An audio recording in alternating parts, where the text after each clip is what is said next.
Yo, what's good homies? My name is Yasin and welcome to my Buster Blader deck profile. So, the first thing you probably are wondering, just like my Red Eyes deck profile, where is Buster Blader? Well, not in the main deck because he's not good. His brother actually is it his cousin or his brother? I don't know. Buster Blader, the Destruction Swords Master, is unfortunately so much better that, old school Buster Blader, I'm sorry, but you have to go sit on the bench. Like, you can't just, you can't be played anymore, I'm sorry.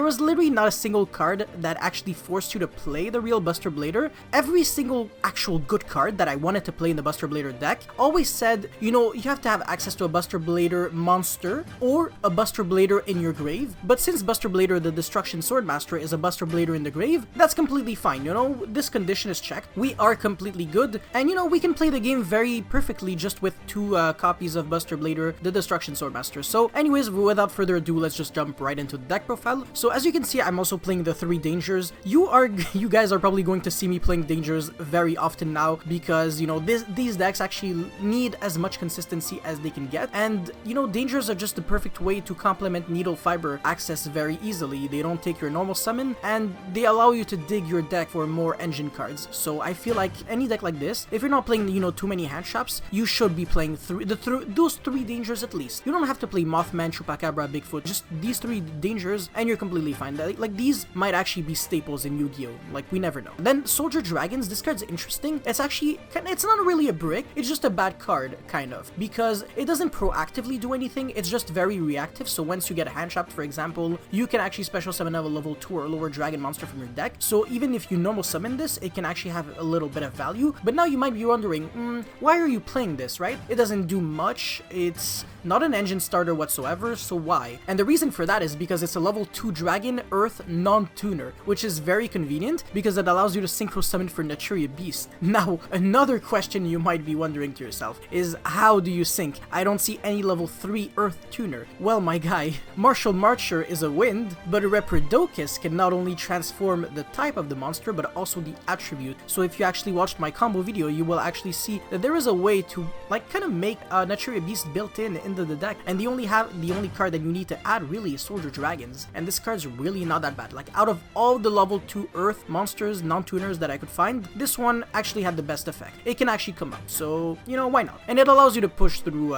interruptions. So, O-Lion, the other card that's not that great, but since we're not playing Oradon, it's not a break. Like, if you draw it, it's just one less card in your hand, but you can still full combo, so it's not the end of the world, And also, another thing, I know you guys might be a little bit, tired of seeing Martial Marcher, Link Cross, and O-Lion in every single deck, but my grandmother always told me, if there are broken cards in the game and you're not abusing them, you're doing everything wrong. So you have to play the broken cards. You literally have to. One effect Veiler, because we're playing 3 Sage, and sometimes you already have the Buster Whelp, so you don't need to search the Buster Whelp. So you just searched Veiler as an extra interruption. And also it's a level 1 tuner, so it allows you to make Needle Fiber plays actually you're going to see soon enough, so yeah. And also the Dragon Buster Destruction Sword. This is one thing that I love so much about this deck, is that it actually has a built-in way of locking your opponent from their extra deck. You don't need to play Union Carrier. You can actually access this very easily with the Guard Dragon combo, and then equip it from your graveyard thanks to Buster Dragon during your opponent's turn on a Buster Blader monster such as the Fusion Monster. So on top of being locked from using monster effects on the field, since every monster your opponent controls are dragon, they also cannot use the extra deck, so goodbye Super Poly, goodbye a lot of things. It's actually disgusting. And then for the spells, we play all the broken,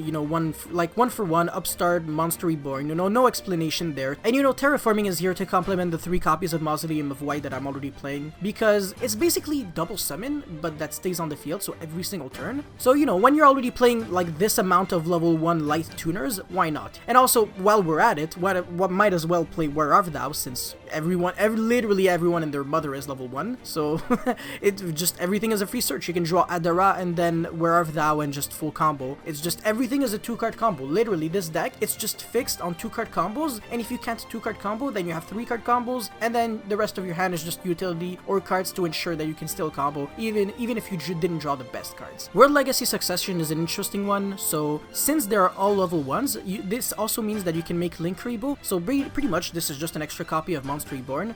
Why not max it out at 3, And Called by the Grave is just to ensure that you can actually pop off through hand shops, because, if you get ashed on the Buster Whelp, then you don't have access to Prologue, but if you have this, you still get it. It's just an example, but you know, I'm not a big fan of Called by the Grave, so you can actually swap it up for something else. You don't really have to play this. You can play like Ash or Infinite or Cyclone or stuff like that, so yeah.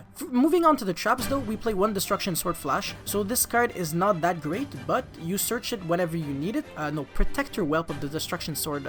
You can send this, and then it actually protects your Buster Blade or Fusion from being targeted by a card effect. And essentially this card on the field, so once you search it with Buster Whelp, you can actually banish every monster your opponent controls if you control the Buster Blade or Fusion. So it's, you know, it's very good. You know, game 2 and 3, you can break your opponent's, like half of your opponent's board with like Dark Ruler and then like combo off, and then banish the rest of their field or stop them from having a follow-up. So, you know, it's a very good card, I think. Like, it definitely deserves a spot as a 2-of. As a 1-of, sorry. Oh my god. The card that actually deserves to be a 2-of, though, is Destruction Sword Memories, because if you draw this, you can't send it to the grave with Prologue, so you actually have to always have a copy in the deck so you can send it, and it's not the best card to open. I mean, the actual effect on the field, I never use it. I just use the effect in the grave to Fusion Summon for the Buster Blader monster, but that's it. And the Prologue, obviously 3-of. I really don't want to explain this. This is by far the best card. Even if you draw literally nothing at all, if you draw the Prologue, you're good. Like, you're in everything. This card is overpowered. As a matter of fact, I would honestly go and say, like, this card can actually be splashed in a few, like, actual power meta decks. You don't necessarily have to play Buster Blader to play this card. It's just like a very aggressive engine card, so yeah. I think I forgot to mention the actual reason why I'm playing exactly 2 Buster Bladers is because if you draw 1, you can now send the 1 Buster Blader that you drew from deck to grave. So if you play 2, then at least you can always resolve this. Pretty much the exact same mentality behind playing 2 copies of Memories. Moving on to the extra deck, we play 1 Fusion, 1 Broiled Savage, 1 Buster Dragon. You can actually play multiple copies of Buster Dragon and Buster Blader the Fusion, but then you would have to maybe cut Naturia Beast and then cut Soldier Dragons. I don't know, it's up to you. Like, whenever I combo, I feel like I always have access to it, but at the same time, Broiled Savage is infinitely easier to make, and it also negates traps such as Evenly, so you don't actually have to worry about that. That's still an option. It's just the Naturia Beast just felt really cute, and it was like very like free in the deck, so why not? Martial Marcher, of course, it's in the combo. Appaloosa, obviously. Draco Masters of the Tenyi, Needle Fiber, Reprodocus. This card is used a lot, like a lot.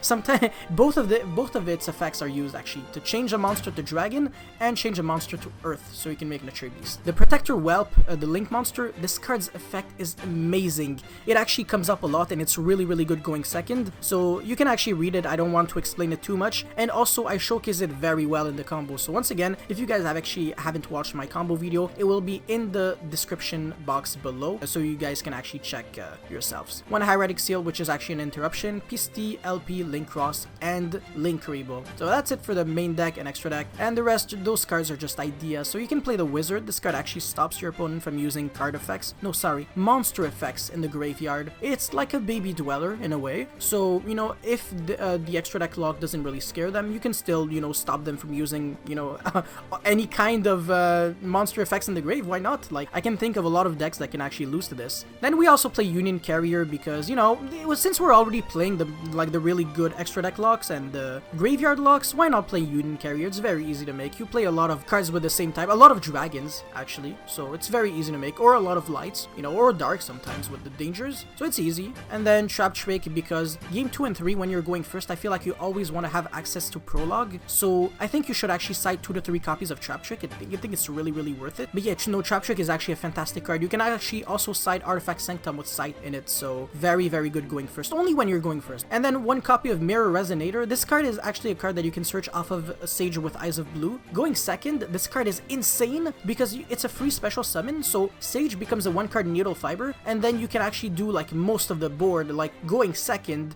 with, so for example, sometimes you actually have like Dark Ruler no more, you you negate everything, and then since your opponent controls the monster that was summoned from the extra deck, you go Sage, Search, Mirror, Special Mirror, make Needle Fiber with a Link Rebo, and then you actually pop off, you make the Guard Dragon combo, you pretty much break their whole board, and then you can, you know, you can search this, find a way to get this in your hand, and you just win. Honestly, this card is really, really good. I'm happy I actually discovered it. And then, you know, Dark Ruler, this card is an absolute must in a deck like this because it's very easy to pick apart the board. Sphere Mode is a little bit less good because I feel like you need your normal summon. However, since we have access to Mausoleum of White, you do get an additional normal summon, so if you actually draw the Mausoleum with Sphere Mode and like Sage or Buster Whelp, you can pretty much just win the game pretty easily, so yeah. That's pretty much it though, however, so thank you very much guys for watching this deck profile, and if you have any questions, once again, make sure to leave them in the comment section. I will try my best to answer every single one of them, and yeah, more videos are coming up. This was just the beginning, and I hope you guys enjoyed a lot, and if you haven't subscribed already, please subscribe and like this video so I can actually keep up on uploading more content like this. So guys, thank you very much for watching, and this is Yasin signing out. Peace!